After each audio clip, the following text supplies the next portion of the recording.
They're going to learn basic safety, construction math, hand tools, power tools, blueprints, rigging, basic communication skills, basic employability skills, and materials handling. And all that goes into book work and a little bit of hands-on, and they earn a certification.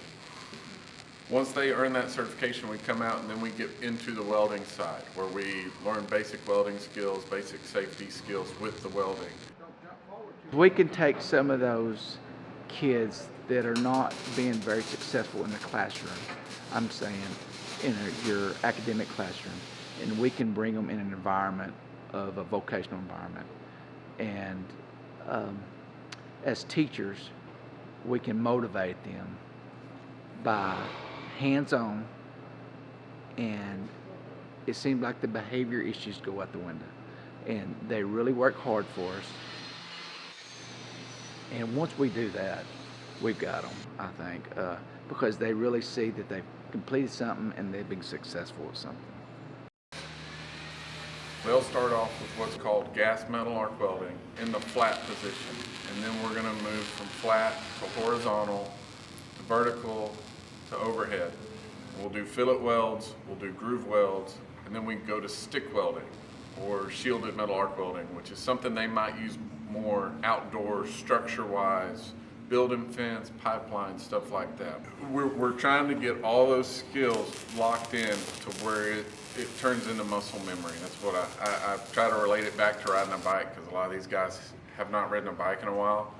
But if we brought a bicycle in, within 3 or 4 minutes, they'd be able to ride it really like they had never quit. And it's the same thing in welding.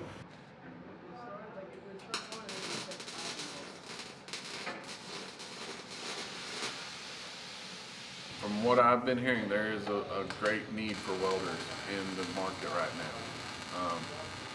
They say the average welder right now is 55, so they've got people getting ready to retire, and we've got to replenish the pool of welders. And I mean, that's everywhere from pipeline, inside the industry. You know, they could be making something just as simple as a smoker or exhaust systems or whatever, but we've got to replenish those guys.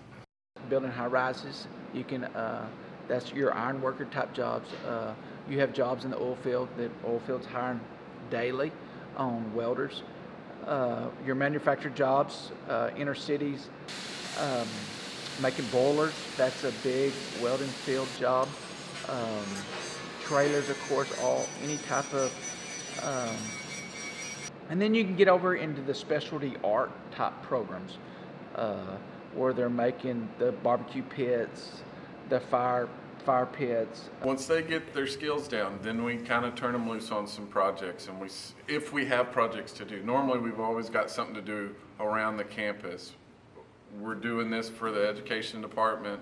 We've got some sleds for the football team for workout.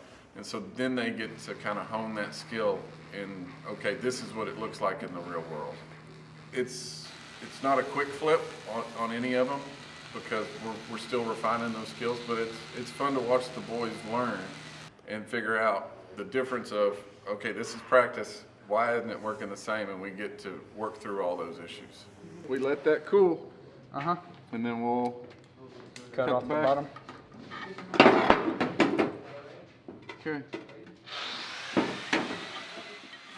Not only is it a vocational class, but I mean it's a class to kind of get away and like experience new things, like meet new people and like be around people who like are they going to support you and like going to be there for you. And that's what Ms. Foster does. He's really here to help us, not only in welding but in general life. I mean, he helps us with problems that we have. I mean, he talks with us, and if we do something wrong, he isn't that type of teacher that yells at us, tells us to do it. Right next time, he shows us how to do it, and then he helps us if we keep messing up until we finally get it right. I mean, he's nice to all the guys around. We work together on projects, and he shows us how to do things hands-on, and he's just a good all-around guy. I hope they're learning teamwork, and we do creativity. Sometimes I come up with the big picture, but then I'll ask them, okay, this is a perfect example. We needed the counterweight, and I said, okay, we got to have a counterweight. What are we going to do? And I let one of the youth say, okay, we're going to do it like this, and it's guided. And he came up with the whole design, and so it's a little wobbly, but that's okay. you learn those things as you go, so.